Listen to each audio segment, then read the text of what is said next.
Dope. So what's new and exciting in your life? Anything? New and exciting. Expansion and growth, still all 1% at a time. Okay. So it's more like today's not radically different from yesterday, but it is radically different from today last year. Oh yeah, yeah. I can see that. That makes a lot of sense. I'd say I'm the happiest with the system that I've ever been in terms of uh, making sure that it's consistent across the board with all the coaches, how quickly we can onboard a new coach. The programming is going really well, and I think it's just, it's just running 1% better every day. So I've heard a lot of people talk about 1% better every day. I've never met anybody who seems to live by it like you do. I've got the tattoo, the whole Kaizen. Oh, that's what that is? Yeah. Okay. So actually super cool. So it's Kaizen, right? It means continual daily improvement, but it's got a lot of meanings for me in that it's also a limiter because I'm also the type who will push too hard until I burn out.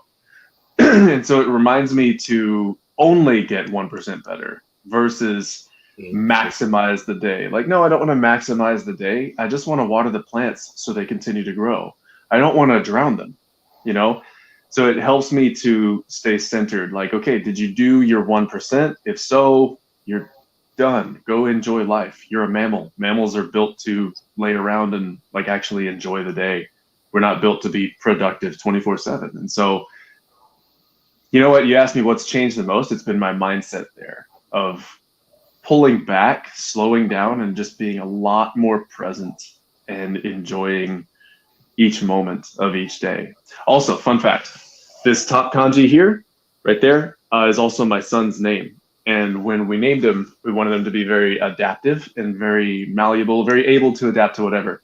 So we were thinking, I'm Scottish, or Celtic descent, right? So in Gaelic, his name means fire. In Hawaiian, it means the sea, and in Japanese, it means change. What's his name? So, Kai, Kai. Yeah. Okay. Very cool. So this is my one tattoo here has all the meaning in the world to me. And because it's a lesson, every scar is a lesson. I have a scar on this arm, right? I don't know if you can see that, but there's a pretty deep scar. You'll be able to see those things better. Just push the camera straight back. Here. And now all those problems go away. But okay, yeah. Yeah. So I wanted this to match it, give me a little symmetry. And I have a lesson on each arm now. Where's the scar from? A seesaw when I was a kid. I was probably 4 or 5, and I jumped off and I landed on a loose sprocket, and it just cut all the way down and through my arm. Ooh. Yeah, it's pretty nasty.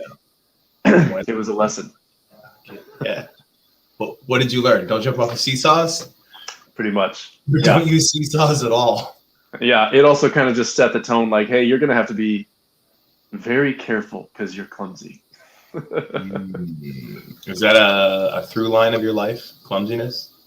It has been, yeah. Okay, I got you. I was a lot more clumsy up to about my 30s, and then recently I've gotten less clumsy. But every now and then I still have those moments of Dick Van Dyke type luck where it's like, man, something went catastrophically wrong, but it was dumb and I'm okay. I have a habit of walking into walls just because I'm not paying attention to how close I am to it. I don't, and it doesn't bother me or hurt me, so I don't learn the lesson. Constantly smack into stuff and just keep moving like it never happened. I don't know if it's just lack of awareness. Either way, I hope you catch that on film. I should. Yeah, if you film, I'm starting to film myself more and more, and people are going to see more and more of how dumb I really am outside these moments of brilliance. I've been summing it up lately is I know almost nothing about almost everything. But then to balance that, I have to know everything about the few things I know anything about. Yeah. Otherwise, I'm a complete idiot, right? In almost every subject. Almost every subject. How's the new facility? I like it. I like it a lot. Got a good business partner. Again, man, it's just been I'd say we've made some greater than 1% jumps accidentally. But yeah, it's 1% better. Every day I go in there, I'm seeing it do the things that I've been wanting to do. So it's exciting. And some of the goals? Go ahead. Yeah, some of the plans, I can't talk about them, but some of the plans we've got in the works are really exciting. And in terms of goals, again, I can't talk about it yet because it's not, we haven't officially made any announcements yet, but there's some cool stuff down the pipeline that I'm pretty excited about. Very cool. How many coaches do you guys have working there now? So I've got me and 3 others, and I think we're going to hire probably a couple more. A couple more? There's only like 7 people in San Angelo. Who are you guys going to work with? Well, plans down the pipeline, and we'll discuss that when we get there. Okay. An affiliate program. Shh, nobody said. Yeah. It's still only one facility. Shh. Yeah. Very cool. Very cool. What was your introduction to fitness? I was 14 and heard girls liked biceps. So I went to the local health club and started hanging out with the big guys. And they were kind enough to let me tag along and ask them annoying questions all day. Around the time I'm 17 or 18, I meet a guy in a wheelchair who's a personal trainer up there. His name's Alan Welch. And he's really the guy that kind of set me on the path. He answered every question I had. He helped me really get started. And then after I graduated high school, I went back and volunteered as the strength and conditioning coach for my football team, and really fell in love with that. So decided to go ahead and get like personal training certifications, and did that in the background as I did other jobs. And then years passed by, and one day I'm invited to come run a boot camp for someone. I still didn't really know what I was doing, but this put skin in the game because they asked me to quit my full-time job that I had to do this instead. And so I did. I took that leap of faith. And at this point, I'd had a new baby, a mortgage, and like a family, you know. And so I worked really hard to learn as much as I could, as fast as I could. I got every book I could get my hands on, and just for every hour I'm in the gym, I'm reading for 2, and listening to every lecture I can find, and watching every seminar. Still, I wouldn't say I have that ratio now, no, but I do read every day. So okay, still similar. Yeah, I would say that my focus has shifted a little bit. Like I read about training because I enjoy it, but in terms of the things that worked, I always find myself coming back to stuff that's, pre-1970s, pre-1960s, like pre-steroid era strength, old school strength guys, thinking about like Hackenschmidt and all those guys. I still enjoy reading those guys, like Arthur Saxon, Hackenschmidt, even like Jack LaLanne. They have some good advice, and it's funny, humans, we haven't changed a lot in the last 100 years. So like it worked in the 20s, it's still going to work today. Granted, there's some things that, we know better, than these days. But the principles that underlie successful programming are still there, and you can see it. Like success leaves tracks. And so if you study all the guys and girls and people who have been very successful in their athletic endeavors, you look for not the differences, but the similarities. Because, it's easy to find differences and critiques and criticize things.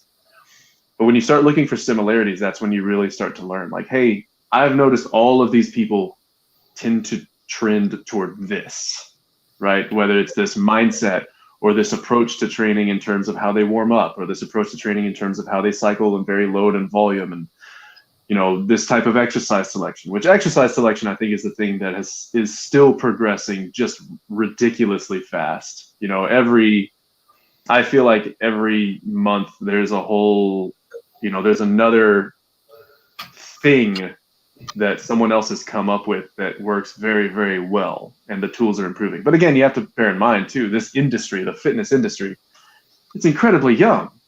if you think about how long medicine has been around for a very long time, but it started back with like herbs and then like alchemy, stuff that we know better.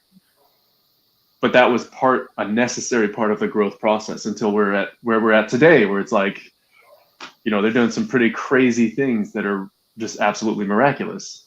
But it started way back there. And I would say in terms of fitness, we're not even in the alchemy stage. Like this is a brand new industry. Personal training, I want to say that started 60s, 70s. Oh, damn. Yeah.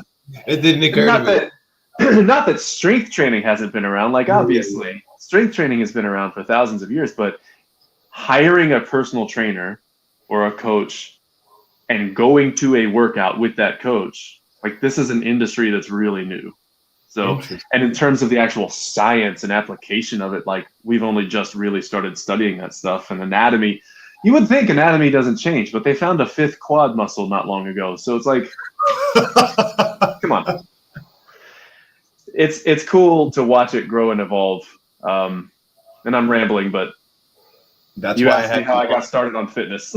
That's exclusively why I have you on. You're a talker, and you'll give me crazy amounts of information. Like, I already have quotes that I'm going to remember. Success leaves tracks. I like that. But follow-up question: alchemy. I'm going to start referencing alchemy more often because that's a cool concept to play with. Have you thought of? You said alchemy. We know better. Is there anything that you see most people doing? I guess an example of this for me would be like deadlifts. We talked about deadlifts not being the risk reward isn't there for the average person unless you're going to compete in deadlifting. And most bilateral loading is of the same thing. But like deadlifts are so dangerous that if you don't need to do them, there's plenty of other ways to do this. So is there something that you see the majority of people doing and you're like, come on, guys, we know better? And it's funny you bring up like deadlifts and bilateral lifts. Like, I still like to have at least a bilateral lift for a systemic load. I think the big deal there is finding the right one for each person. A systemic load being to tax the nervous system rather than necessarily the muscles. Right. I want to hit every muscle at once. Okay. Give me one of those movements because there's an adaptation there that isn't necessarily muscular, even though we're going to get that I'm looking for. And we could say neurological, we could say nervous system, we could say attitude. I don't know. There's something there that I think we still have yet to understand. I've read about the load on the spine actually being a driver for specific hormone production, and we won't even get into any of that. But we know also that's what we're here for. You're an expert. Like that's what we're here for. Beginner, intermediate, expert. You're definitely an expert.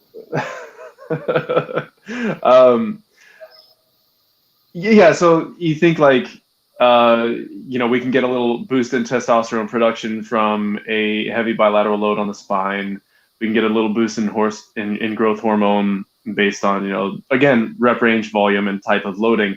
But slow down, like this isn't like free steroids. It's a very short-lived thing that occurs. I think there's still value to be had there in terms of just robustness of the system. And I've kind of backed up from trying to get into like specifics on a lot of things and more on like what tends to work for most people. And I just want to know at the end of the day, will I get the effect I'm looking for? If I want to make you harder to hurt, if I want to make you more robust and more adaptable, I want to pick the movements that are right for that. So you asked like, what do I see where it's like, hey, come on, we know better. I think the big mistake people make is they work outside of their range of competency. And essentially like they'll use either too little range of motion or too much range of motion. And so the surrounding joints act, a great example is like the butt wink in a squat. You squat low and then the pelvis tilts underneath. Really what's happening is you started in oftentimes. You started out in a little bit of hyperextension and you winked into neutral, and maybe you did wink into a posterior tilt and a little lumbar flexion. But if you can set that up, that's where I'm going to come back to that whole like set up the thorax, get the breathing right, learn to brace right. If this is your pelvis and these are your ribs, we want them stacked. And a lot of people start their squat here and then they'll kind of finish here. We can stack from the start. You get a better squat, right? But you'll see people get on even a leg press. You'll see them kind of like they start and then they kind of wink toward the end. So I think picking movements that are going to give them bang for their buck is obviously critical. But even beyond that, I think one of the biggest mistakes people make is they don't focus on progressive overload. Like, that's still king. If you're doing the same weight 3 months from now that you're doing today, you're not going to make progress. You may even work backwards. It's not the whole muscle confusion idea, but you need to vary your intensity and volume. Charles Poliquin, the late Charles Poliquin, he was a Canadian strength coach, and he wrote some really great articles on it. And then there's one that comes to mind on periodization where he talks about crossing the lines. Like, you've got your volume line, so like total amount of work sets or however you want to measure volume. And then you've got your intensity line. And when I say intensity, I'm not referring to how did this feel, but rather what percentage of your 1 rep max. So if you can lift 100 pounds, 80% would be 80 pounds, right? So as your volume is higher, your intensity is lower. And that's kind of where you start. And then the intensity goes up, the weight goes up, the volume will come down. You may not be able to do sets of 8 here, right? And you keep crossing those lines. So now the intensity is higher and the volume's lower. And then you reset and you keep doing it. Like a cyclical wave. Yeah, pretty much. Like, it's cyclical. And that's why you'll hear powerlifters talk about a cycle, a strength cycle, or even a strength block, you think. But even simplifying beyond that, like, take someone who's never lifted before. Take, a 150-pound kid, who wants to put on a little mass. Give him an empty barbell and have him start at 45 pounds and then just add 2 pounds every week without fail. Yeah, it's easy. That's fine. Keep adding 2 pounds every week without fail. Practice. Strength is a skill. First and foremost, yes, there are physiological adaptations that come along with it, but strength in and of itself is a skill first. And so, like, what is that skill? It can be generating neural drive. It comes to like stacking the joints and getting good motor patterns, good muscle recruitment, getting the right joints in the right place at the right time, so the right muscles fire in the right sequence, right? So there's the skill of your movement competency, and then there's the skill of how efficiently and effectively can I generate and cycle neural drive up and down. If you think about ultimate athleticism, like the fastest sprinter is not tight the whole time through the sprint. It's maximum on as they drive, and then off while I'm in the air, and then maximum on as they drive off the ground again, and cycling back and forth. A very, very good Olympic lifter, it's maximum on, off just enough, so I'm only turning everything on as much as I need to survive this, and then on as much as I need to for the catch, etc. So like, athleticism is not who can get the tightest, it's who can cycle the most efficiently and who's got the greatest variance in on and off, right? So strength is that skill of I need to turn this on. And then between sets, I need to turn it off, which is why I don't like to listen to like loud, heavy music when I'm lifting. If I'm going to listen to anything, I prefer silence because you're present and you're focused, right? Yeah. But if I'm going to listen to anything, it might be like a book or some slow jams, but I'm going to pause it during my set. But it's going to be something that helps me come down so that I'm better recovered for my next set, right?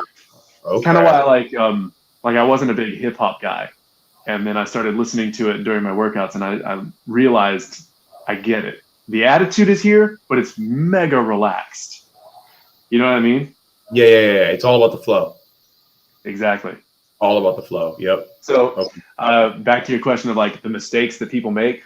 One, not looking at strength as a skill. Like, they are not here to practice. They are here to work out. Well, we don't work out. We practice. Okay. So you I love the Jim Wendler principles of start too light. Start not light, but too light. Progress slow. That 1%, right? Progress slow. And yeah, set records. But you're only going to do that if you start too light and progress slowly. You're not going to come in and max out every day. Like, that's asinine. And when I say that, like, I don't mean also your 1 rep max. Like I might be talking about a 9 rep max or a 10 rep max. Like don't lift maximal loads, because when you're at that point where you can't think straight, you're not practicing anymore. You might be practicing a less efficient model of movement, right? Because you're tired. You're making mistakes, probably. Yeah, and every time you make that mistake, you're ingraining that mistake. Like if I'm carving my name in a piece of wood, I want to get those lines right. Every time I miss, every time I have a bad rep, I missed, and that line is now etched into the wood. And it's kind of like that, you know, you're practicing, you're ingraining patterns. And you need a safe place to fail. You need a safe place to fall over. I have a friend in physical therapy who, the way they put it was, you can't practice stability and balance without falling over 1,000 times. So there needs to be a safe place to fail, but that's also why you start too light, you know, so that you kind of wiggle and feel the bar move and you learn to stabilize against it, right? So again, the thing that people could do better at, the thing that I think people should focus on is, like Gray Cook says, move better first, then move more. So practice your competency, practice your strength, and focus on progressive overload, which again doesn't mean kill yourself every day more and harder. It just means you do a little bit more each week. And that might not mean a weight increase. It might mean you do an extra set. It might mean, hey, that felt better. I felt like I got better tension on the bar. My breath was better. I was braced better. You know, it could be any metric. Of course, eventually the weight's going to have to come up, and it should come up. The way I personally run with my training with people is like, if we do a 4-week, phase, I would say like, okay, you can comfortably do 8 reps with 100 pounds. Great. So we're going to put that in week 3. Week 1 is going to be like 85. Week 2, we might do like 90 or 92. Week 3, we're going to go ahead and do that comfortable 100. But week 4, we're going to pick a weight you're not very comfortable with and see what happens. Right? We're going to be responsible with it. Like, we're not going to grind. You might only get 7 reps, but they're going to be 7 perfect reps. Right? And then we might just start that cycle over in the next phase. Very interesting. So you said if you want to make somebody harder to hurt, mm-hmm. that seems to be what strength is actually for. And that, I don't think people understand that. People, they want to work on their show muscles, or they want to move big numbers. And the funny thing is, when you're creating that kind of strength, you're going to get some show muscles with it.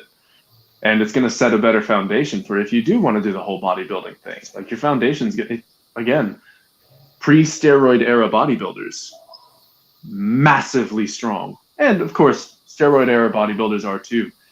But if you look at the most successful, show muscles out there, they tend to be incredibly, freakishly strong first, And I have people, you get like a tight muscle, like, oh, my hip flexors are tight, or my shoulder's always tight, my neck's always tight.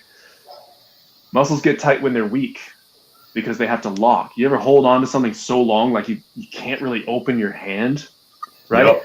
That's what's happening, is like they're so weak that you're challenging them all day to hold on. So they just lock. If they were stronger, they wouldn't have to work so hard, which means they could turn back off.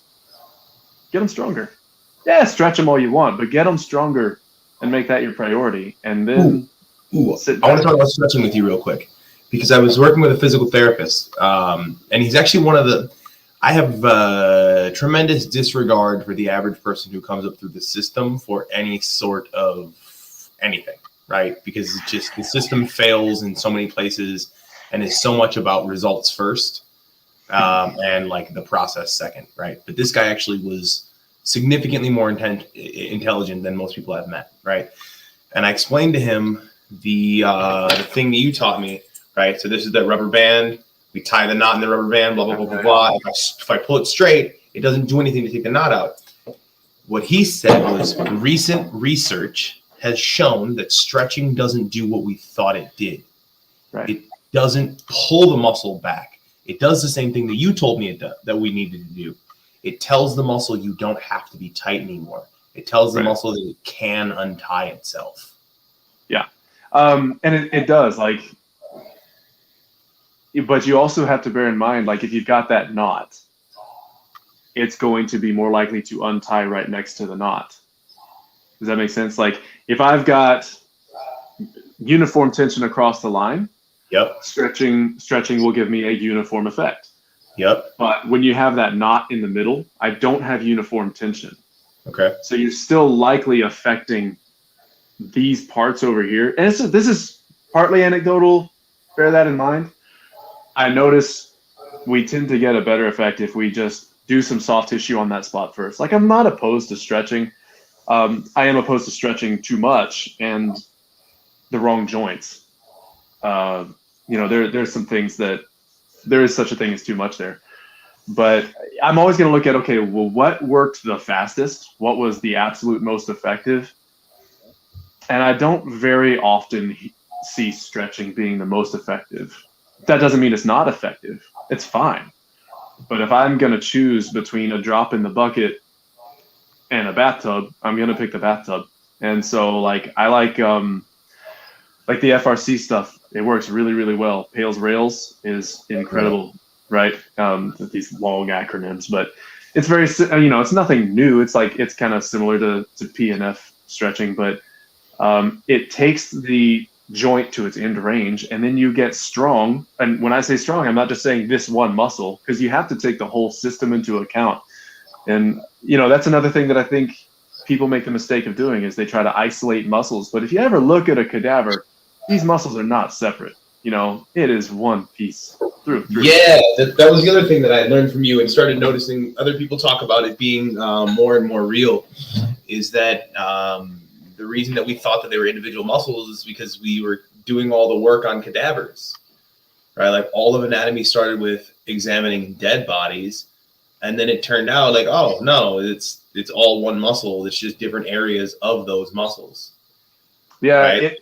And the cadaver, you need to learn your dead anatomy, the origin and insertion stuff. You can't think kinesthetically or, from a movement standpoint from there. You have to start there because you still need to know where everything is attaching and what is pulling on what. But then you have to observe it in reality. And then when you look at the quads on the knee, the quads don't extend the knee. When do you ever do that? You don't. They stabilize the leg. They may work eccentrically and isometrically, and they may work concentrically, but they're always working for a specific function. When you flex your biceps, your triceps are kicking on to stabilize that elbow. Your rotator cuff is kicked. Everything along that line just kicked on. Yeah. Right? And that's a grossly simplified example. Now imagine taking that to lifting. Imagine taking that to, we'll use a bilateral lift, to a deadlift. There's so much going on there from a muscular standpoint that I'm not going to say I do this for my glutes. How silly is that? Or I do this for my back. That's in there, but I do this for a systemic effect.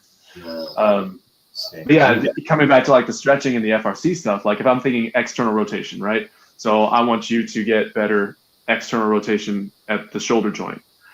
I'm not just going to stretch you. We also know that in that how stretching, yes, it gets the muscle to relax.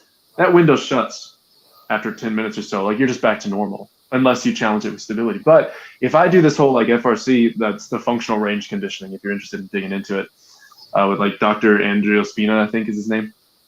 So I think that was the dude who. Okay, yeah, that's super helpful. Yeah. I already followed that guy before you ever told me about Pails and Rails. Oh yeah, super smart. So you get to that end range of external rotation, and then I'm going to have you push into your external rotation at your end range as hard as you can, and you're probably going to cramp, and that's okay. But I'm not using just one muscle here. You're using a lot of things, and you have to get you have to get the thorax set, because when one joint runs out of range, the next joint's going to act instead. So you might see something like that as this side of the rib cage opens up. So you have to take all into account, and part of the fun is finding positions where these are self-limiting and you can't mess it up. The harder one is internal rotation. Everyone's going to do that, right? So you have to find a way to set them up where they don't do that, and then they don't do that, and then they don't straighten their elbow. Anyway, the point of this is take the system. Coming back to how Gray Cook would teach it is think patterns, not muscles. when you clean up patterns, you're going to get all the muscles. If you're training patterns, you're going to get all the muscles. But if you're just training muscles, you're going to miss patterns. And his whole system was basically born out of developmental kinesiology. Like they studied the development of babies and looked at the movement patterns that they develop and how one builds to the next. You know, we know that if you skip crawling, you're going to have some issues, probably dyslexia and stuff later on in life, right? What? When we go back, yeah. So like you connect the hemispheres through crawling because we're like your right shoulder is connected to your left hip. Like if you go to throw a ball, you've got to step forward with your left foot to support that throw. If you step with your right, you're going to kind of like be all cattywampus. Like there's a reason we walk the way we walk. Pay attention, like which arm is swinging where when which foot is on the ground. And it's always what, who is it? Thomas Myers would call it the spiral pattern or the functional line. The functional line. Who else? What's his name? Philip Beach. He's a helix. Is that what you're talking about? The helix. Yeah. So that's from Philip Beach, but they all call it something different, but it's the same thing. Is like, another term for it is the sling system, and it's like we're overcomplicating some of this, but I have to have my left leg if I want to use my right arm effectively. Okay.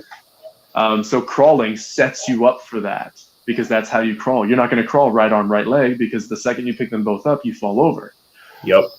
So you pick up right arm, left leg, and you develop a little bit of rotational stability there as you continue practicing that. And then that builds up to, you know, a lunge position or a squatting position, which builds up to walking, right? So they kind of study this developmental sequence, and that's the whole system that I kind of train out of is based very heavily on that.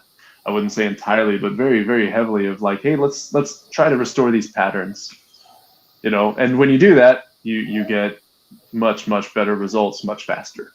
And so again, I'm going to look at when I'm assessing tools, like we talk about stretching, I'll still do it, but I'm always going to try to pick the one that's going to give me the biggest bang for my buck and show a real world result now and tomorrow. Like I want to see how you feel tomorrow and how you're moving tomorrow, not just right now, because it's really, really easy to make instant change that doesn't stick. Mm-hmm. Right? If I stretch, I'm going to have instant change, but I can't guarantee that's going to stick. Not that it doesn't accumulate, you know, sure, it does. We know that, you know, but how do I make it stick? So I always want to pick the best tool for the job. I think the FRC guys have done a really great job with a system in that way, in terms of changing actual tissue quality. But I still also think Rolfing or structural integration, you know, that soft tissue stuff. Again, if we're just looking at that tissue, we're missing the point. We're missing the whole picture. Why did I have that knot? Why was that muscle tight to begin with? You know, if your hamstrings are constantly tight, you stretch them all the time, they're tight for a reason. Usually, I don't really stretch people's hamstrings. I've had to stretch like 2 out of the last 10 years. There have been maybe 2 or 3 that I've had to really genuinely like, yeah, we need to actually stretch and lengthen that tissue because it was physically, you were born shorter. Like it was, you were just born with this, right? I've had 2 people like that. Everyone else, they needed better action at the joint above and the joint below. In other words, their hips were weak. Their, I'm not going to say core. I hate that term so much. Their trunk was unstable. They didn't breathe very well. They didn't get a lot of kinesthetic input into their foot. But when we start addressing those things, the hamstrings can let go. Why do you not like the term core? It's overused and misunderstood. When I say core, people think abs. Yeah, like, people think my obliques, and then they think like rectus abdominis, right? The 6-pack or my obliques, and it's like, well, it's a lot more than that. Like your core is also your glutes and your lats, and I'm gonna say the overly used and kind of humorous phrase, but the pelvic floor. Yeah, it's important because we need intra-abdominal pressure, and you don't want the bottom falling out, right? So yeah, pelvic floor too. But your core is so much more than your abs. Right, the diaphragm is the top of that trunk, then. Diaphragm, pelvic floor, TVA, and like tons of other things all at once. Transverse abdominis. Okay. Right. Anyway, it's a whole system, right? So why is that one muscle tight? Well, let's look at the entire system first. In the functional, in the FMS training and SFMA training, they look at there are 4 quadrants where it's like you have functional non-painful patterns. In other words, you can do them and they don't hurt. Functional painful patterns, you can do them but it hurts. Dysfunctional non-painful patterns, you can't do it but it doesn't hurt, or you don't do it well but it doesn't hurt.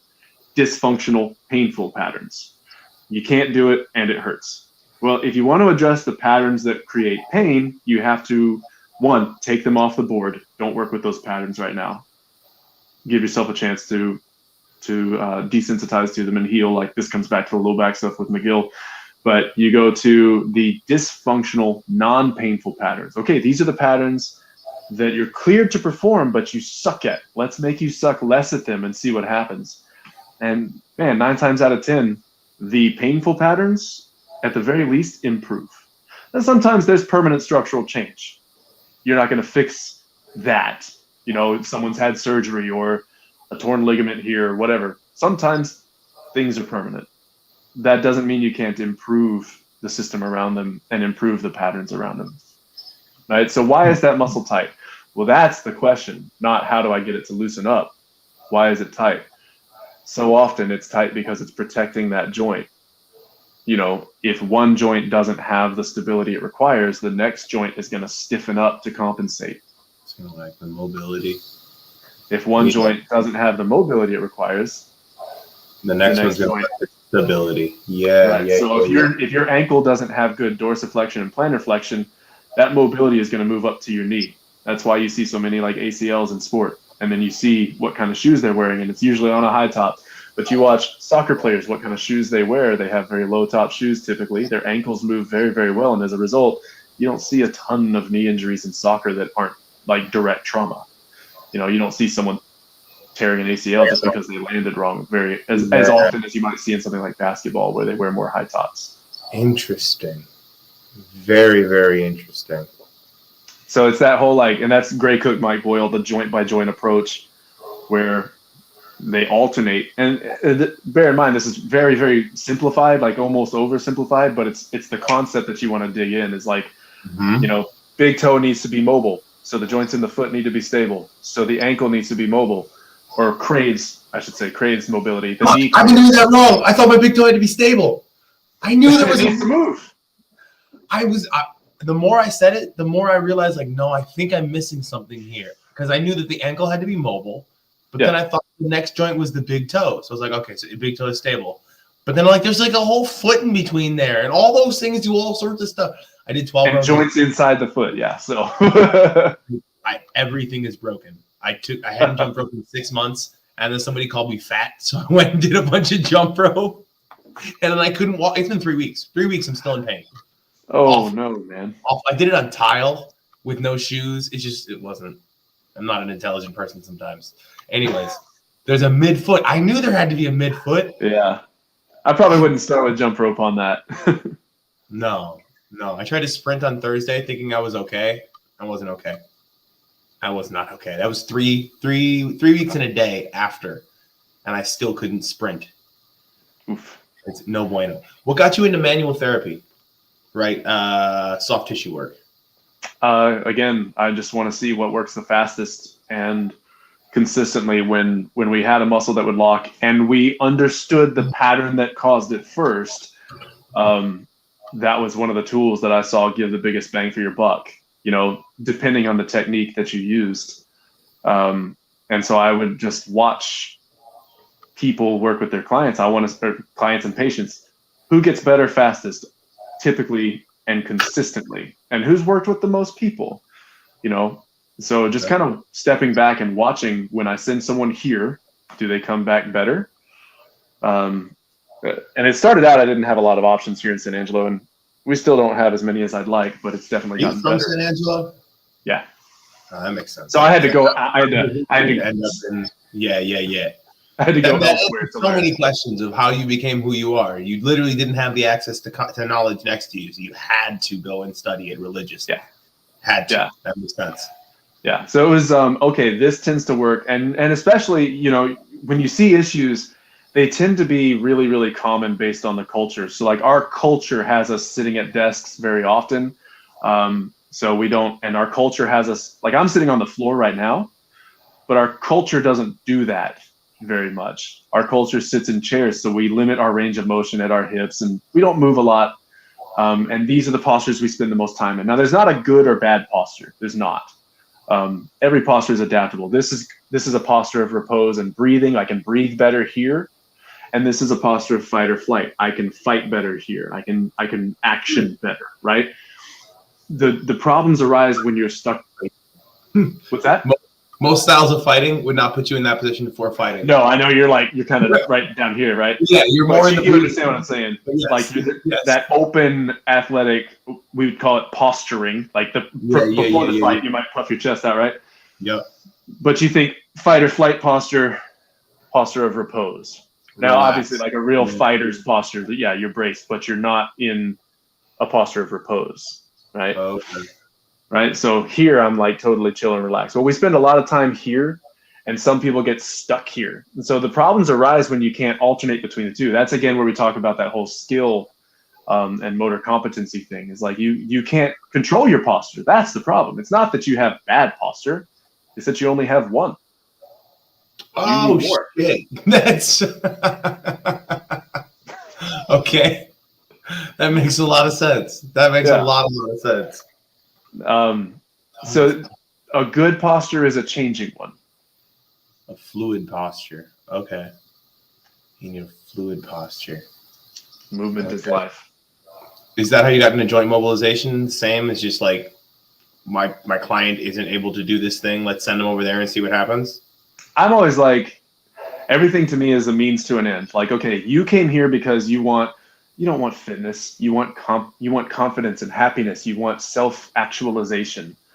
And fitness is the tool that I use to help you get there because it's probably the most effective way to get you to feel better about yourself depending on how you apply it, because there's so much mentally and physically about it and all comes together in this holistic approach that we won't go down the rabbit hole today. But the idea is you're not here to get buff or strong. You're here to feel better as a human, to enjoy your life more. And whatever that means to you, it might be mostly somewhat different from person to person, but generally it means you want your muscles to be prettier. It means you want to be stronger, even if you don't know that yet. You probably want to be leaner. Most people do. Okay, well, the best tools in the toolbox to accomplish that are, these patterns, these exercises. Okay, you're kind of deficient in this pattern and that pattern. All right, what's the best tool to make you proficient in these big bang for our buck patterns, right? Because we know if I can get you really good at that and then savagely strong at that, you're going to see permanent lifelong change for the better. If I don't, can we get you better without it? Sure. But why? If I'm going to do something, I'm going to do it as best I can. So I'm going to do my best to restore those patterns. I always kind of talk about it like a race car with the tires doing this. If we can get them to do this while simultaneously building a bigger engine, we've done a really good job. I think one mistake that I made early on was I would just focus on the tires and I wouldn't build the bigger engine. So people didn't necessarily get stronger, which means they didn't get more robust. And you have to still build the engine. So I've got to work around the patterns that you're not competent in while we restore them, right? So I've caught myself using a leg press occasionally while we're restoring something. It's not like a go-to, but it can be a tool that's in your toolbox, right? So finding the right tools for those jobs. So in terms of getting into like joint mobilization, well, if a joint doesn't move well, the muscles that act on it won't grow or adapt well. The more range of motion and motor control you have about a joint, the more kinesthetic input you receive. The more kinesthetic input you receive, the better quality output you can produce, right? It's kind of like typing with gloves and mittens on. You wouldn't put on a pair of mittens and then type an essay because you want to feel the keys so that you can be accurate. Well, the more mobility you have, and there is such a thing as too much mobility in the joint. Well, too much flexibility. I don't know that there's too much mobility, depending on the joint we're talking about. But so long as you have strength within that range of motion. Strength and motor control, yeah. Motor. So like yeah, because you need to be able to control that, right? But when you have better mobility at a joint, you're going to get more input, and quality of input determines quality of output. So for me, it was a means to an end. If I want to make you a more robust human, I need that joint to move better. And on the occasion that, okay, I don't have a tool for that, then we just work around it. That's not hard. But I'm always going to try first and see if I can improve it at the very least. And generally, it at the very least does improve, So everything is just a means to an end to make you a more robust and happier human. Very, very interesting. I have so much. Every time I left your facility, I had as many questions as answers, and the same thing is happening right now. So like, as I'm trying to think about where does this conversation, not even think about, like, all of the, every 10 seconds I have another question, but then so much information comes at me that 30 more questions show up, and I can't even like digest which of these questions is worth asking right now, and which one do I ask in 6 months when it makes sense to me. Like, it doesn't make any sense. Like, it's insanity. That's what learning is, though. It's not finding answers, it's finding better questions, and that's that's the thing, is like, as much as I can ramble and rant and rave about things that I know, the more I realize I don't know. Yeah. So it just produces better questions. And so instead of getting frustrated that you don't have all the answers, you kind of start to fall in love with the mystery and the discovery that just never ends. And it's humbling. That I don't know if you feel the same way about this, but part of the reason that I have acquired as much knowledge as I have in combat sports is because I have a deep-seating desire to know everything about everything, but that's not possible. Right. So it had to become limited. So now I have to know everything that there is to know about hand-to-hand combat. Yeah. Right. And then I've added dog training. So hours and hours and hours and hours and hours a day spent on combat and dog training. Because there's so much there. And then the more I learn, the more I'm like, I don't understand why Jesus. Like, there's a guy that I talked to about dog training that's similar to you, where every time I ask him a question, he answers my question, and then at the end I have 5 more questions. And I'm like, damn it, I'm so tired. And for every answer you're receiving, that guy and myself included, we have our own questions that branch off of that as well. And they're, it's like, the more you learn, the more you don't know, or the more you realize you don't know. And so that's where it's like, that's that whole Dunning-Kruger effect. That's why it's there, is the less you know about a topic, the more you think you know about it. So you don't self-assess correctly. Essentially, if we boil down the Dunning-Kruger effect, it states you can't self-assess. You're not very good at that because you're human. Because you lack the information to tell you how much you don't know. Because you don't know what you don't know. And then as you learn more, you learn what you don't know. And not that you know the answer to it, you just know you don't know it. And then you continue learning. And there's so much more that you learn you don't know, that you start to get imposter syndrome. And you may be very, very good. You might be the top expert in your field. But then you start still questioning, I don't know anything. Yeah, that's how I feel all the time. Yeah. I don't know shit. It's really interesting. It definitely keeps us humble as people, because we don't even have the capacity to learn everything yet. I just finished a great book called The Case Against, this is kind of a tangent, but The Case Against Reality. And I think it was a physicist, I think it's Hoffman is his last name. Anyway, he talks about input and output. Our senses, kind of lie to us in the sense that they're really just serving a purpose to help us, survive and propagate our genetic progeny, right? And so I love the analogy he uses. Like, when you are working on your computer, you're working with icons, right? If I move something to the recycle bin, I didn't physically move a thing from one place on the screen to another. These pixels are creating avatars that are representing something that's happening on a circuit board. and on the hard drive and in the random access memory. It's electrical current that I'm manipulating, but what I'm seeing is an artistic representation of what's happening here. Very right? interesting. If you're playing a video game, your character doesn't exist. It's an avatar created, on a screen to represent, again, lines of code, which are just, again, electrical currents, right? And that's the way that we perceive. And in fact, this is what he proposes, is like, that's kind of how we view reality. It's really not real in the sense that we think it is. It's more what our brains have created as a representation for what's in front of us. And we already know there's so much we can't see or hear. Like, we know that our senses are limited. I think we have yet to discover how limited, but we know that what we see and hear and feel and what we take in is so much, is so limited compared to what's actually in front of us. And it's not in the least bit accurate. And so it's just an interesting, I know that was very much tangential, but it's really interesting way to look at kind of everything. You know what I mean? We don't have a topic. Okay. The topic is Brandon's brain. And how did Brandon become Brandon? Right? Like, how did you ever see a superhero movie and they spend the first 45 minutes talking about how they got their superpowers and who they were before that? And right? That's what this is. Who's Brandon Smith and how did you get to be here? Brandon is boring. That's how. Brandon thought he was boring, and then Brandon boringly studied boring books forever and ever and ever, and then finally found somebody who wanted to know all that stuff.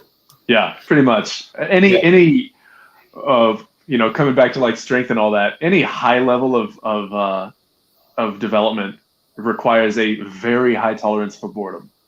I've been a musician like my whole life. It's the same thing. You practice your scales, you practice your rudiments. You have to be very, very comfortable with boredom and maybe even find comfort in it. Like, yeah, I'm doing the same exercise I was doing 10 years ago, but it's a little bit better today than it was yesterday. And it's a lot better than it was 10 years ago. But because I didn't constantly change it, I am better at it. And because I am better at it, and I chose a really good exercise with a lot of bang for my buck, and it's addressing those primitive patterns, there's a lot of carryover in my performance on the field. Or if my kid's in the street and I need to run out there and grab him, like, this is what I think of as like, performance should never not be the goal, no matter who you are. If you're 80, you should still be training for performance because, well, it's fall prevention. You're keeping up with grandkids, maybe great grandkids, and not just keeping up, but you're able to physically enjoy that time. And so are they. So there's that human connection, which really, that's why you're here. If it weren't for other humans, you wouldn't care how you looked or performed, because there'd be no one to show it to or to enjoy it with. Mm-hmm. It's all about connection. And there's my next tangent. Interesting. That's a very good point. Yeah, if I didn't have somebody to fight, and then there's no fighting. There's no combat sports. And why do you even if you had, some like robot to fight, you get bored because there's no one to share it with. Not necessarily that there's no competition or someone to compare against, but there's no one to share in that joy with. Someone else who's interested in fighting, right? Mm-hmm. You're fighting an automaton that has no feelings either way. Like, you're going to get bored pretty fast, even if you think of like the kids that play like Street Fighter on the single player only, and then they have a conversation about it. But if there was no one to have that conversation with, I got you. You know what I'm saying? Do you apply the same? I don't know how to phrase this, so I will cheat my way through it. Are you also an erudite again about music? I would say music comes first. So anything else I'm good at. Not that I'm amazing at music, I'm not, but that actually is my top priority. Very interesting. So I know you play the piano. Do you play other instruments as well? Piano is like my tertiary instrument. Really? I started playing drums and guitar when I was a kid. and drums became my like primary. So I got, teachers and lessons and went to school, and like that's kind of still my home base, but piano has become my obsession lately. Very interesting. Okay, And why are you again, obsessed with piano? well, all a means to an end. Piano is the clearest representation of music theory. It makes it really, really easy to speak the language. So like you need, the most important thing you can do is learn to play by ear. Yeah. But if you don't have your theory, how do you communicate that when you don't have a piano handy, or when you don't have sheet, when you can't play it? Yeah, you can sing it, but what do you call that? If I say minor 4, do you know what that means? I need to have a language. And so music in and of itself it's a soul language. It says, it begins where words end and covers what they can't, right? So music, that's why it's so very important to me, is it like, that's the primary language. And I want to speak it as fluently as possible. I never want to be limited by what I can't say, right? I never want to be limited by what I can't do or play. And on that note, I also want to have a language to communicate in words, at least the rough idea of it. It might be, when you break it down into language, like speak in theory, it's not going to be the exact same. Like I can't say, hey, C major, F minor. That's not going to like hit your heartstrings. But if I say that to another musician who understands the language, they've got a general idea of where we're headed, right? Yeah. And most importantly, I can write it down so I don't forget. And then when I pick it back up and play with it, I may have a different lens on that day, so I'll hear it differently and feel it differently, right? But that base skeletal structure and the base feeling is still going to be present. And you just might find different ways to play it. And of course, being able to write it on sheet music. Fun fact: sheet music, like classical pieces, weren't composed in a way that like, hey, you need to play this really strictly note for note and very exactly. It was actually composed with the idea of a little bit of improv. And what ended up happening as the sheet music got copied over the years is like they would add in some of the improvisations and just keep them on the sheet music and make them an official part of the piece. Music history is really, really interesting, especially if you go down that rabbit hole of like, the German composers and all that. But it's interesting. That's why music is so important to me, and that's why I want to learn the theory of it, and why I chose piano, because piano is a really clear representation of music on a theoretical level. It's all laid out right in front of you. This, repeating 12-note pattern that's on the keys, and it's really, really easy to take that and put it on paper or apply it to a different instrument. So, like, because of piano, I got better at bass. Without having to necessarily practice the bass more. Like, yeah, my technique may not have improved a little bit, because there's some carryover with the fingers, but my understanding and my ear improved, and so there was carryover there. Yeah. Same for guitar or even drums. Like, I was really surprised at the positive effect that learning piano had on drums, and of course on singing. Your internal ear improves. You hear harmony better. So yeah, piano's like, it's just a really good root instrument to branch off of. If I could go back and change anything, I don't know that I'd say I'd choose piano over drums, but I would have certainly tried to develop it alongside them a lot sooner than I did. You called it the language of the soul. Is that how you put it? Yeah. That resonates quite a bit. I find that it's easiest for people to understand the skill progressions of martial arts. I typically refer to this about jiu-jitsu, but combat is a language. Yeah, it is. It's a violent language. It's a dance as well. It's a violent dance. There's a reason it's martial arts. It's one of the original art forms, and it's an expression of who you are at your baseline. When you watch someone fight, you're seeing who they are. I think that the two most intimate things you can do with somebody are fight them and fuck them. There's yeah. Right? Like, you learn a lot about someone with those two things. Yeah. You learn everything. You can't lie about who you are in a fight. You can do a lot of things to present a different picture, but the underlying like reality of who you are, like you're wired a certain way. Yeah. And then like you do this, I do that. Like people think that jiu-jitsu is about breaking your limbs. No. It's about threatening to break their limbs. Right. So that they do a thing that I want them to do. And maybe that puts them in a better position for me to break their limbs.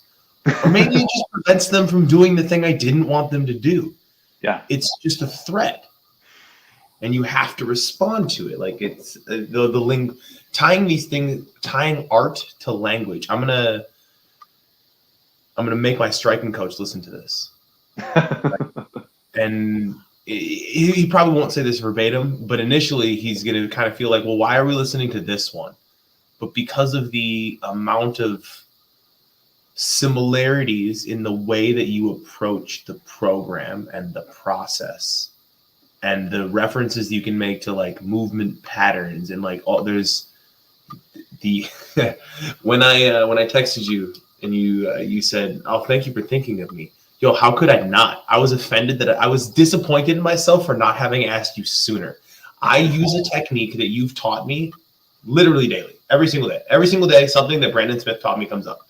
I reference you weekly. If not weekly, I reference the dude I met in Texas, and monthly, it's my name. Like 6 or 7 people in my entire life have caused a fundamental pivot in the direction I was going. My body was breaking down.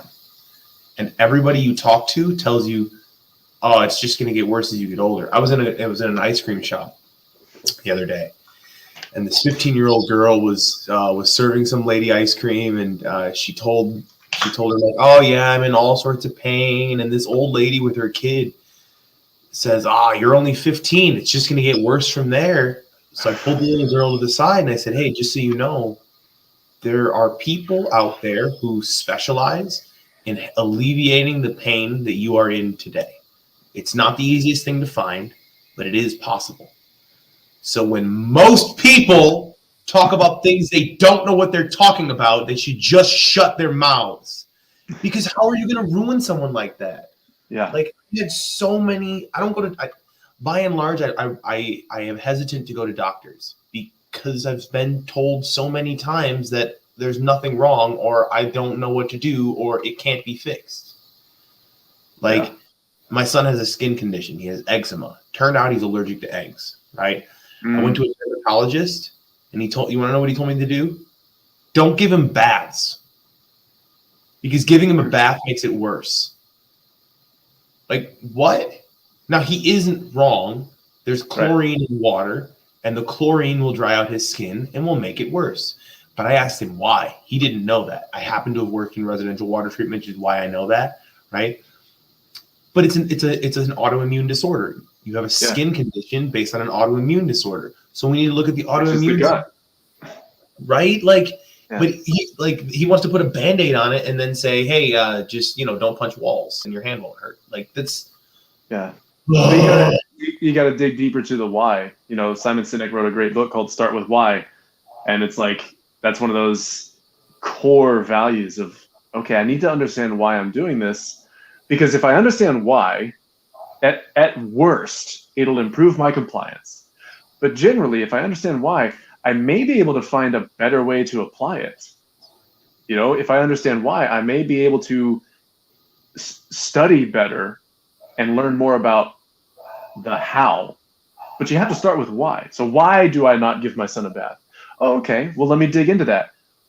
Like you just did, you started with why I don't give my son a bath, and then you were able to find a way around it, because it's like, well, of course I can give him a bath if I address the root of the issue, but starting with why, and like just saying like do this and I don't know why, not helpful. Yeah, why not learn? A DO and an MD. Did you know there's a difference between a DO and an MD? I don't need bandages. I'd like to know the whole process. It's you have to have a good filter, and I think as much as we can complain about this, and we certainly can, I think the landscape has improved, especially with the shrinkage of the world with the advent of the internet. and being able to get your primary care physician online, you can be a lot more picky about who your primary care is. And there are networks of PCPs that do care about the why and know when they should refer out to someone who specializes in something, like for the gut, like, okay, you have a skin condition. I'm going to send you to this registered dietitian who specializes in autoimmune treatment. That's a smart network, and it's a lot easier to find those these days. I think the mistake would be, let me just go to the local hospital and take what I get. Yeah. Okay. but we're very, very lucky. We can do things like we're doing right now. We're across the country having a conversation, a face-to-face conversation, and we can do that with anyone, including doctors. Now, of course, there's also a lot of BS out there. It used to be that knowledge was power, and so the more you had, the better. And now the real power isn't in the acquisition of knowledge, but the development of filters. Because the second you jump online, it's like sucking on a fire hose, and it's hard to filter out the poison from the useful, from the not poisonous, but not useful, and to know where to focus in, That's a lot of martial arts instructors will advise against their students using YouTube to learn. Yeah. And it's largely just because you can't, like, you don't currently have the eye. Yeah, you don't have the eye yet. You have no idea. Yeah. Like, I'm one of the few people out there who really truly learned martial arts from YouTube.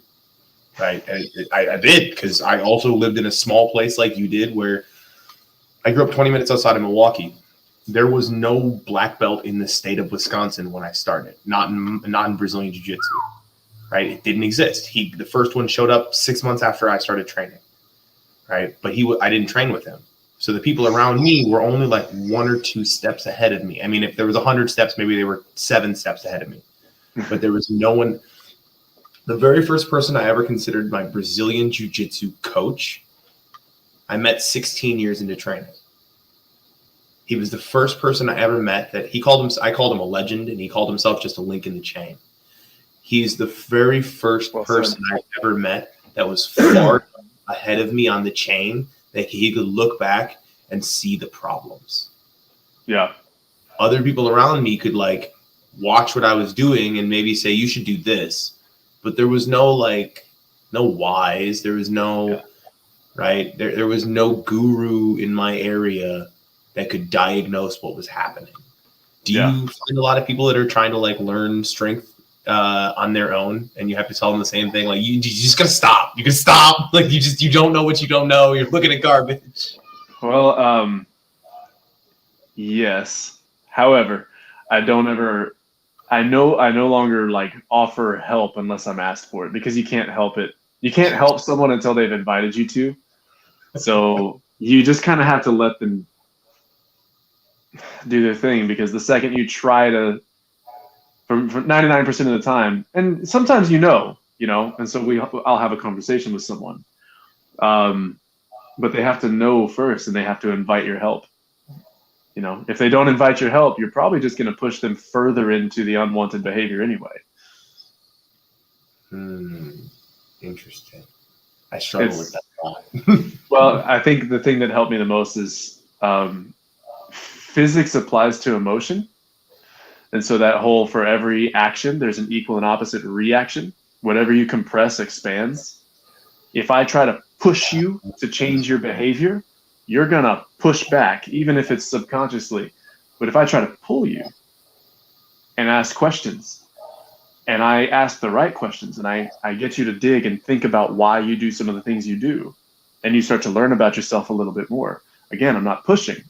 I'm pulling, and I'm kind of lighting up this space so you can see better. Usually you'll find your own answer that way. And then we're kind of getting into how we do our nutrition coaching, or how I do nutrition coaching, is like, I'm not going to push you here, do this. That's a field you study as well? I didn't know you did. Yeah, I do. I use the precision nutrition system, I Oh, guess you call it. oh, okay. And they're the ones Yeah, that kind of introduced me into it, especially with like change psychology.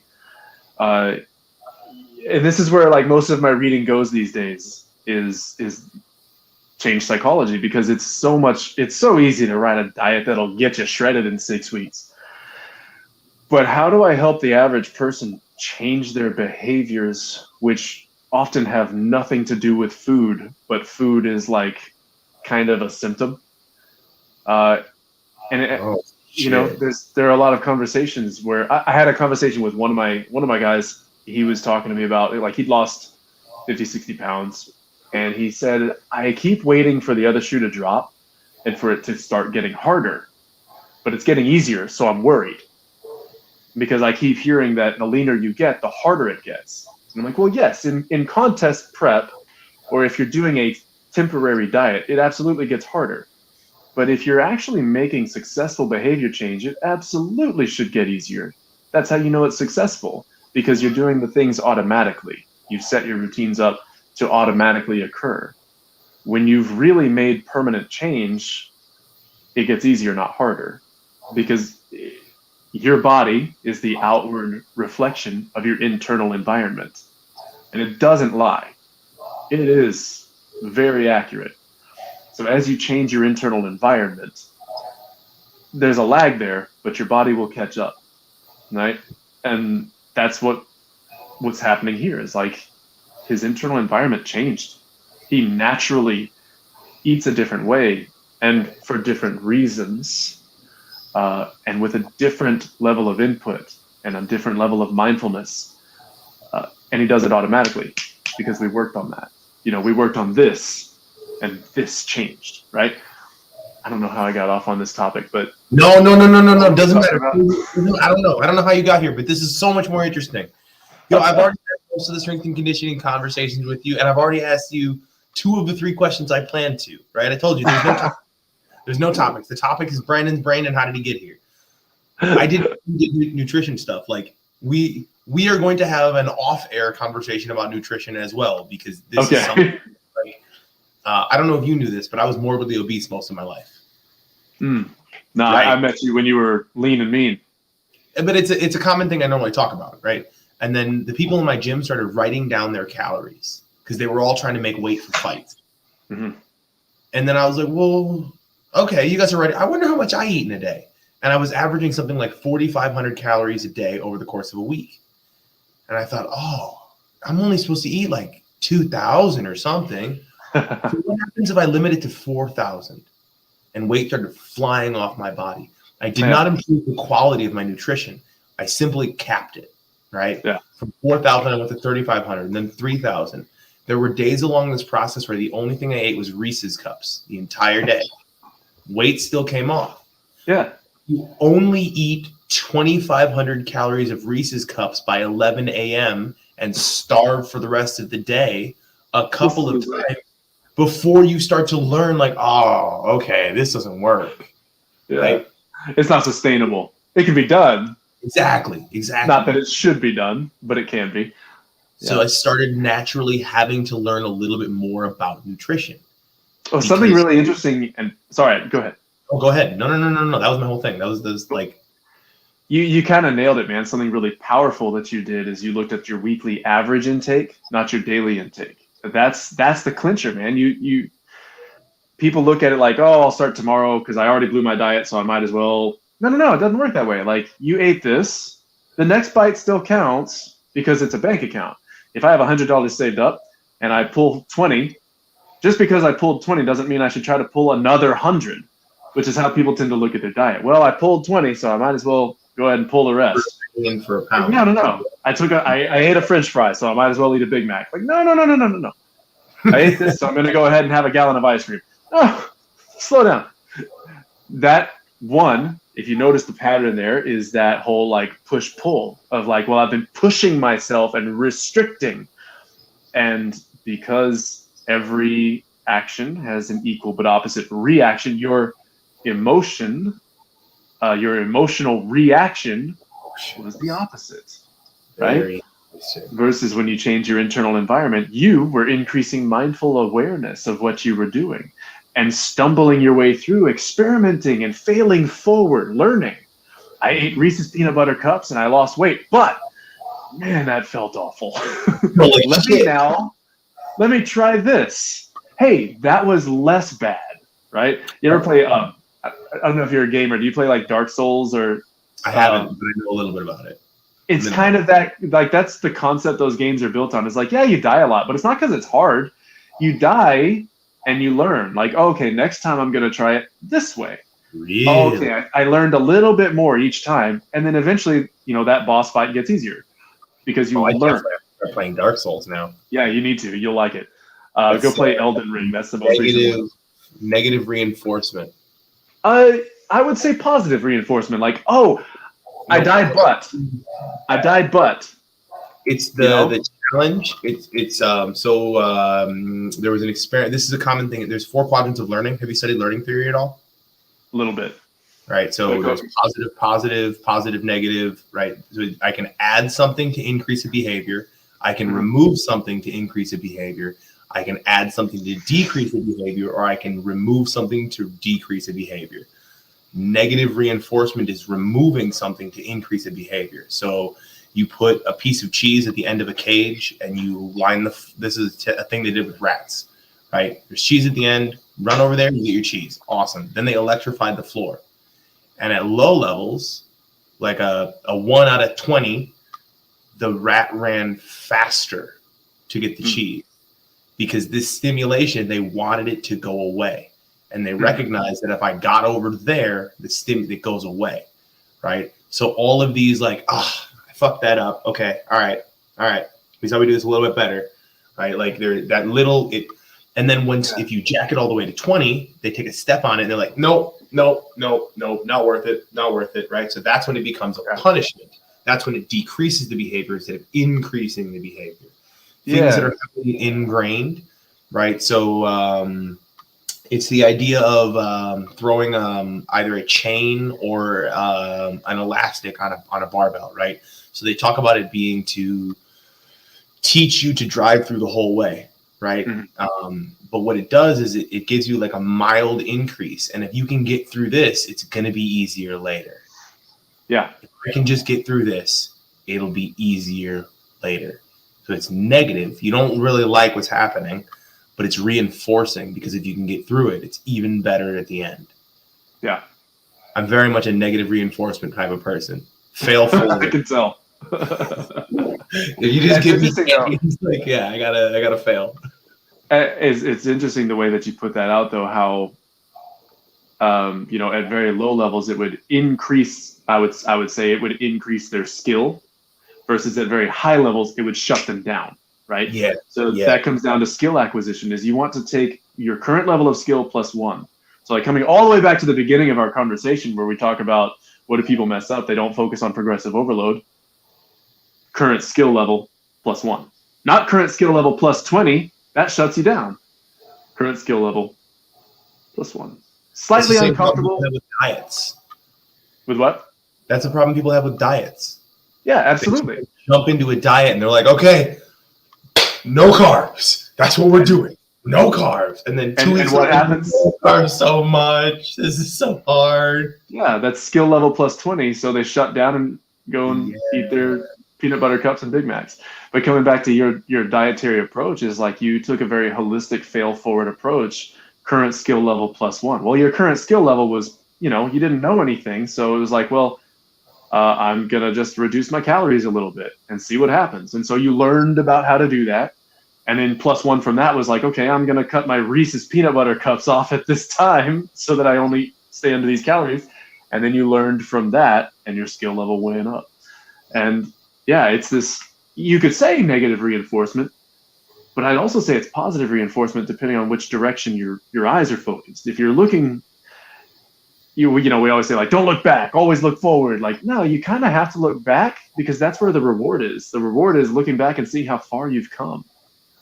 If you look back today, where you were when you started, man, how encouraging is it to see that level of progress, right? If you only look forward at what you have left, It's very discouraging because you have this unrealistic expectation that it's a parabola. You'll never get to this line. You'll just get infinitely closer without ever touching it, right?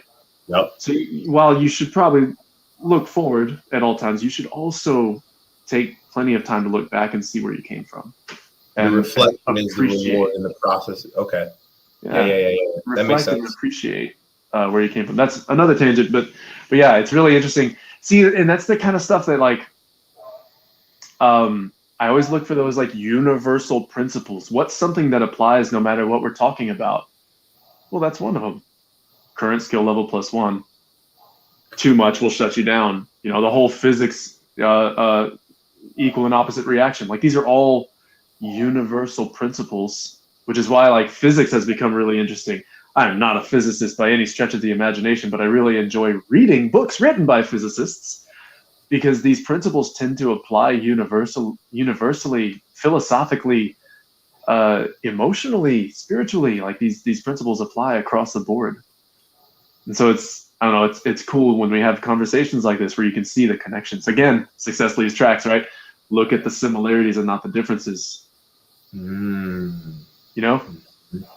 I feel like that was a very caffeine-inspired rant. I like it. I like it a lot. Very cool. I'm all the gears are spinning. Like yeah, right. Same. I'm watching the gears spin. Like, what is happening right now? What other cool stuff do you study? Right. So you're into music and you're into strength, and like I have no interest in strength training, but it's necessary for the things that I am interested in. So I've had to study some of that. Right. So let's exclude that. Right. Like your soft tissue work is largely because of your strength training. Your mobility work is because of your strength training. So other than music and strength, what else are you into? Because this kind of brain doesn't only go two places. It is all of the arts. Okay. Do you consider strength training an art? You could, yeah. I mean, I do physique competitions and stuff. So there's that level of it, but there's also the art of the movement itself. The learning posing routines, if you do it well, can be a dance, and I always try to turn my routines into a dance. And I used to work with the ballet here, and that was a lot of fun. Like it really kind of made me want to do ballet. Like I still kind of want to do dance of all kinds. It's just where do I find the time? Although if my schedule continues going the way it's going, I may be able to do that soon. So that's the other thing is like, people always ask, go ahead. Are you? No, I got a thumb in the hand. I'll remember it. Go ahead. Okay. People ask, how are you doing? You staying busy? Like, that's a good thing. Like, my answer is always, I'm trying not to, and I'm getting a little better at it. I'm getting better at not being busy. And I really like it. Like, no, I want to make other people busy as they want to be, right? Yeah. And successful as they want to be. So again, my thing is like, I want to develop these coaches. I want to develop this system. I want to learn and develop this stuff and let my baby grow, right? You know, if you think about our kids, they're meant to replace us. So they need to be better than us, which means we need to be really, really good for them and give them a very nurturing environment. So like, that's what I like doing with this whole, with the business thing and with the gym and with the program and the system itself. Nurture it and let it grow, and then sit back and enjoy the growth. You don't tend your garden for the sake of tending your garden. You tend to see. Told me that you're supposed to work really, really hard in your 20s so that you can spend your 60s enjoying it. Like you work really hard from 20 to 50, and I was like, no, man, I'd rather work a little bit forever. Yeah, it's kind of a one size fits all approach. I want to work really hard, but you're either working hard or you're working long. You're not doing both. So I'd rather work really, really efficiently. I want to sharpen my blade as sharp as it can be so I can get in, make the cut, get out, and enjoy my work. If I'm working for 10 hours on a project, I'm going to question how efficient I really am and something I'll notice like when I am working on programming is if I do it for hours on, now sometimes you get in a flow state and you just enjoy it. Well, it's kind of hard to call it work. But if I'm in that place in that program I'm writing, I want to be very efficient, right? So I don't want to need to work for 10 hours. If I'd work for 10 hours, it needs to be because I'm enjoying what I'm doing, right? But I want to be able to get in, get things settled, get things set up and running, and then get back out and enjoy it now, because we're not promised tomorrow. Yeah. Life occurs in the present, right? Or what is it? Life is a gift. That's why they call it the present, right? Okay. Looking in like depression and anxiety and psychology, like depression is when you're stuck in the past. Yep. And anxiety is when you're stuck in the future. Yep.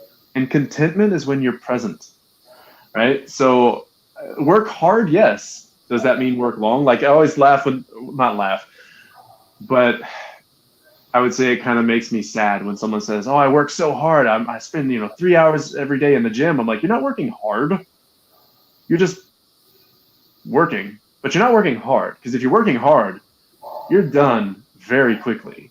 30-second planks. If you can do a 31-second plank, you did it wrong. Even that long, I'm like, what? You're sandbagging, man. Like, give me your tension. Give me some tension. If I can't wear you out in 5 seconds, I'm not doing a good job cueing you through this plank. I want you to wear out fast, because I want you to work hard. I have a buddy who does tons of push-ups, right? For the purpose of this conversation, he does 100 push-ups a day. Okay. About 2-3 weeks ago, I taught him how to do a push-up. And then 2 days ago, he told me was the first time he successfully completed a set of push-ups. Not 100, a set of 25. He's like, I can't even do 25 push-ups. I don't understand. Yeah. He's like, quality comes quantity. I've never seen. Yeah. I've had a lot of kids come to me like trying to put on mass lately. And it's one of my favorite conversations, because it's just fun. And I keep telling them, man, the more complicated you make this, the less effective it's going to be. And so I'll put them through a workout that's 40, 45 minutes, and they don't want to do another set. This guy wants to grow his arm, so he's got a sculpting day. Like, how long are you spending on your sculpting day with your arm exercises? Oh, like 90 minutes. Come here. In 5 minutes, we're going to stimulate a growth response, and you're going to need 3 or 4 days of rest before you can do it again. And so we do. And it's one exercise, not 10. Like if you're a really good program, you have 5 or 6 exercises. Push, and you pull, don't core. You're on it. Yeah. If you want to do an upper lower split, you can. Like I really like doing upper lower splits and just hitting everything twice a week. But it's those same patterns, I'm in and out in 40, 45 minutes because I can't go longer, because I actually did go hard during that set. And again, coming back to that old school strength stuff, like those routines are brief and they're 3 or 4 exercises long, maybe 5 tops. But if you're doing 7 exercises, then you did the first 5 poorly. Do them very, very well. And this is, again, why you pick the biggest bang for your buck exercises. It's why we like compound movements. You're going to get more out of it, especially if you do it extremely well with everything you've got. I can cue you through a bodyweight squat that will make you tired with a bodyweight squat. Now, is it the best hypertrophy? Are we going to get a good hypertrophy response out of it? No. But it sets you up to do a squat that will, because your tension is present, which keeps you safe, which makes you more efficient when you actually do squat, which means we can stack some plates and you can get something out of that squat now, versus here's my 135 over and over, and you never get stronger and you're just spinning your wheels. Like, no, let's do something efficiently. So like coming back to like, are you staying busy? No, I don't want to. So I got 2 questions now, so I got to ask them before I forget them. In the system, push, pull, hips, knees, core. Would you add a sixth one that is the systemic one, or would you swap one of those for the systemic lift? The systemic falls under the category of some of them. I'm going to kind of think of them on a spectrum. Like a chin up is more systemic than a pull down. Not everyone can do a chin up, but the second they can, they're done with pull downs, except for in rare occasions. A push up, I'm not going to say a push up is more systemic than a bench. A bench is probably, depending on how you apply them, they can be pretty even. Well, the technique, but a deadlift is going to be more systemic than a single leg deadlift, so it really depends how I want to do that. Like if I'm going to put them on a trap bar, or if I'm going to put them on one leg, or whatever. So you can kind of, I tend to use the trap bar deadlift as my systemic movement for most people, right? Bilateral? Yeah. Okay. Yeah. If they can. Not everyone's doing that, for some people, that systemic load might just come from a kettlebell deadlift. For some people, we might not be able to get that kind of load outside of a farmer's carry. I've got one guy who's got he's got some damage to his hip from years and years of combat sports that will not allow him to really do a trap bar deadlift, but he can farmer carry like a monster. So we'll make that his systemic load, even though it's not going to have the same hypertrophic response. It is still a capacity pushing test kind of thing. You know what I mean? Yep. That helps a lot because I've been adding carries in as my core exercise. Yeah. Farmers carries, waiters carries, that kind of thing.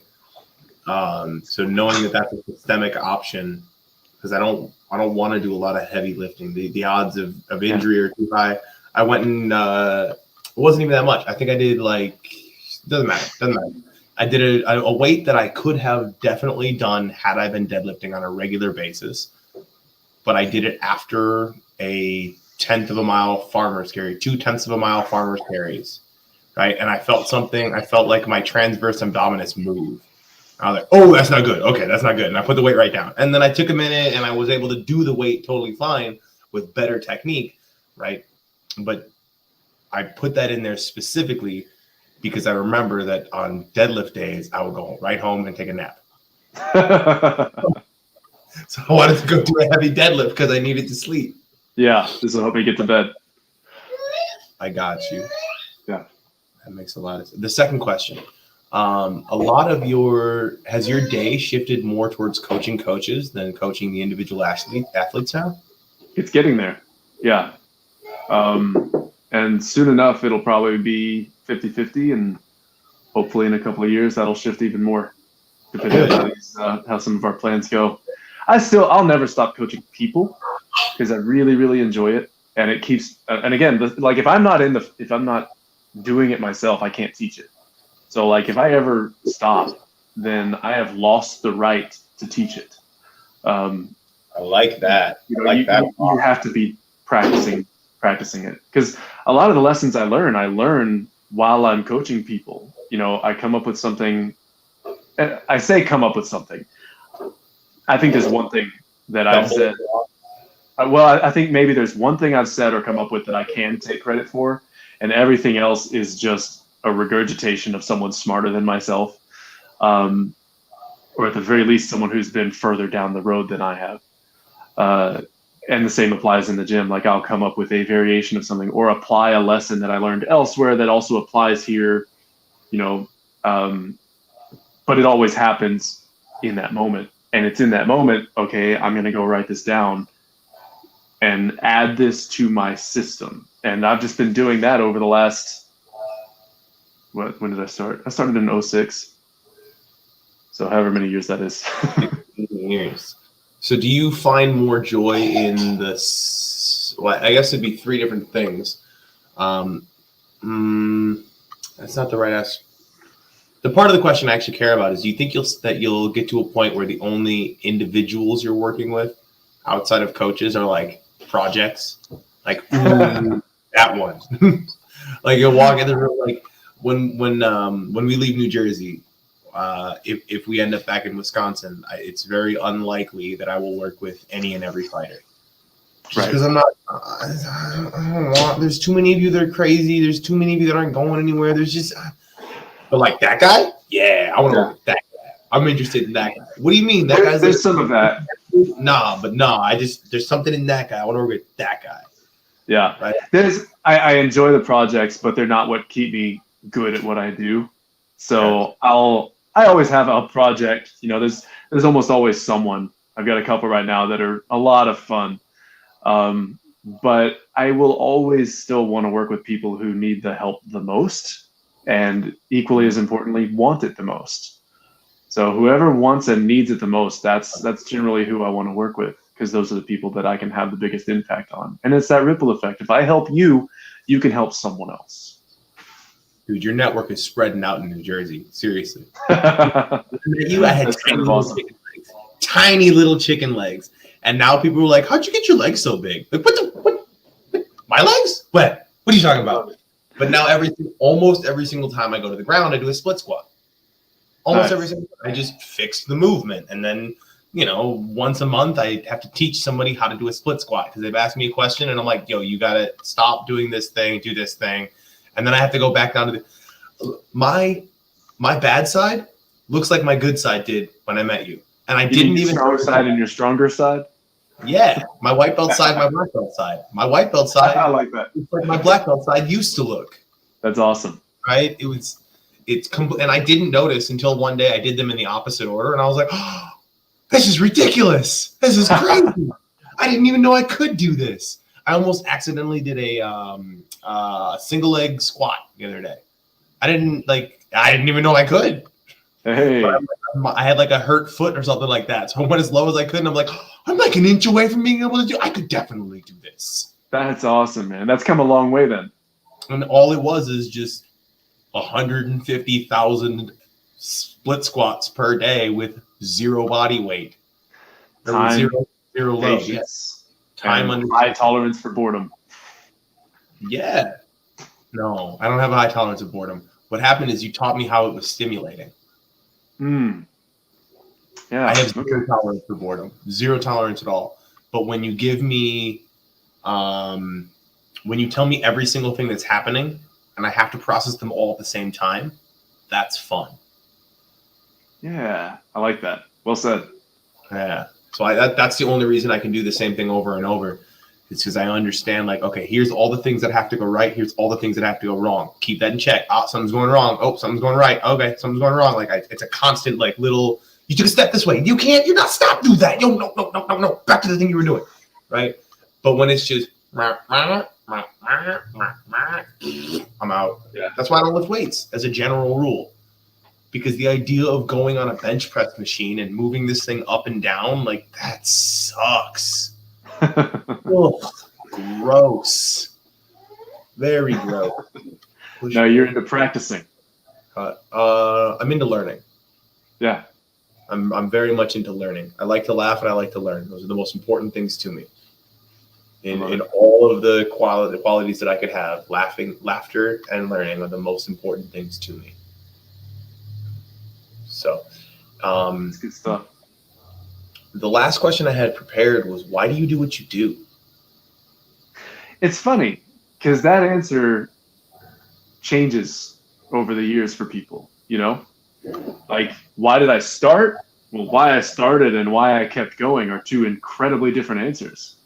So I can tell you today why I do what I do is because I want to leave an impact. I think that's just part of our genetic code is we want to immortalize ourselves in some way. And the way that I want to do it is by helping the most people I can have a better life. Not because I want my name. Like it's why my name is not in the system.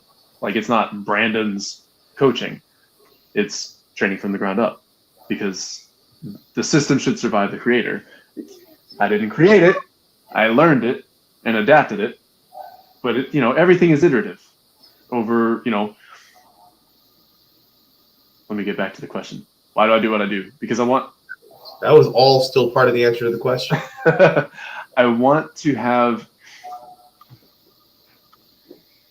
people to be able to live the life that they didn't think they could and have that experience that I had where when I was 18 and my back was so jacked up that like I couldn't play hacky sack anymore and it hurt to do everything. And then in my early 20s, again, still like I'm personal training at this point, but I'm not good at it yet.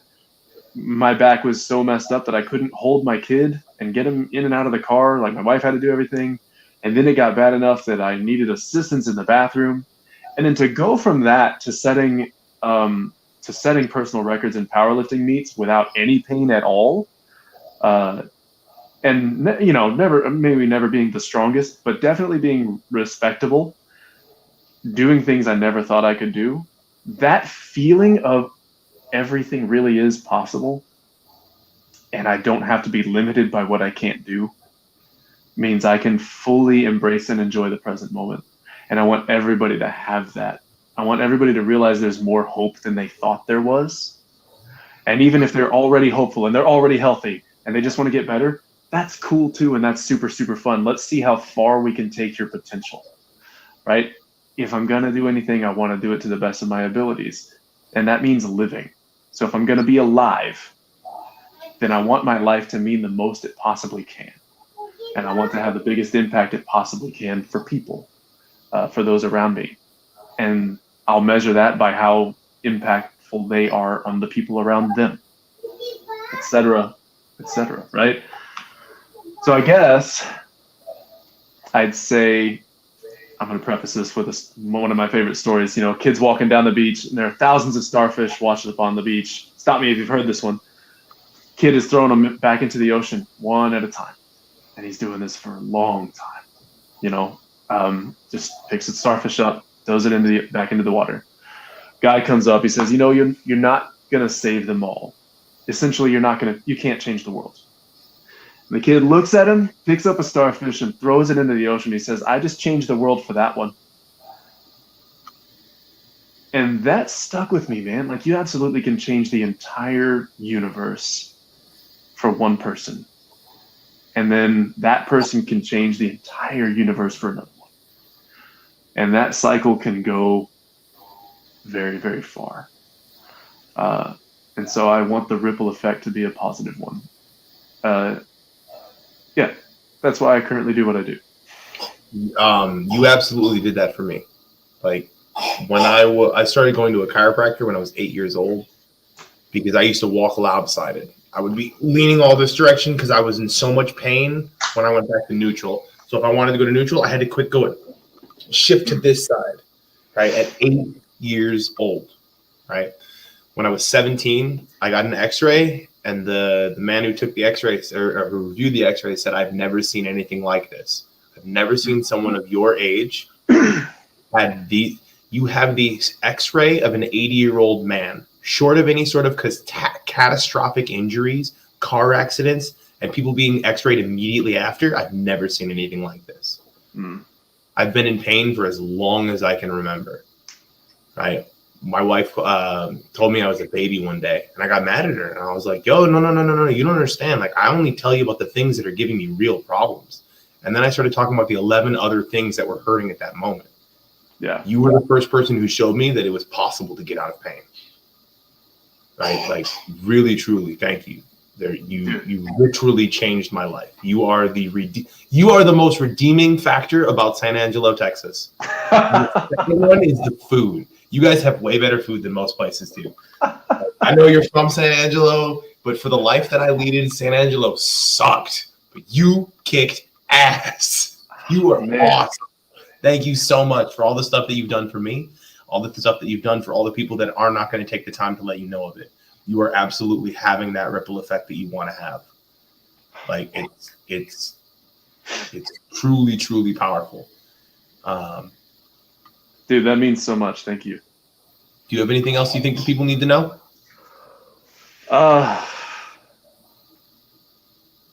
Develop filters. Question yourself. Like, the more you feel like you know about something, the more cautious you should be. And really just try to be the best part of the day for everyone you talk to. And this isn't something we talked about, but when someone pisses you off or someone is a bad person, bear in mind that they're only like a dog who's been abused and then you adopt. They're only doing what they know has worked for them to that point. Only people who are hurting hurt people. And they're the ones who need love the most, even though they're the ones you want to hate the most. So be loving to everyone as much as you possibly can. And then get time alone so you can recover from that, because it can take stuff out of you. But at the same time, bear in mind that love is the only thing that the more you use it, the more you have. The more you give away, the more you have to give. So be loving.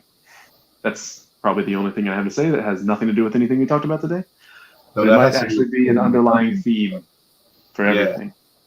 That's definitely a common theme of things that we talked about today.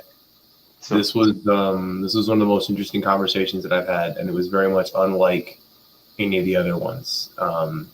Everybody else that I've talked to has been at a relatively high level within combat sports.